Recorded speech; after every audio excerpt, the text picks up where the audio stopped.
అసలు తెలుసు అంటే పరబ్రహ్మ లెవెల్‌లో తెలుసు. మనిషిగా తెలియనట్టే మనిషి ఎలా ఉంటాడో అలాగే ఉండేవాడు. హ్మ్. అలాగే ఉన్నా కూడా ఏం చూపిచ్చాడంటే ఆదర్శం మనకి, మనిషిగా పుట్టి అలాగే ఉండిపోకుండా మానవుడి నుంచి మహనీయుడు ఎలా అవ్వచ్చు, భగవంతుడు ఎలా అవ్వచ్చు అని చూపిచ్చాడు. తన ఆచరణతో. హ్మ్.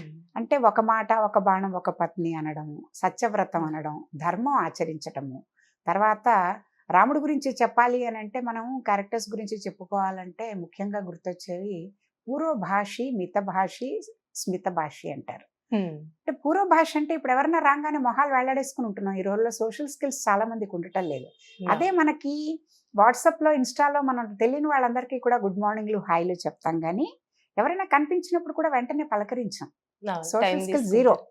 టైం తీసుకుంటాం. లేపోతే ఏమిటో ఏటో చూసుకుంటూ ఉంటాం. అసలు మొహంలో ఒక ఇది ఉండదు. హ్మ్. అట్‌లీస్ట్ ఒక స్మైల్ ఉండదు.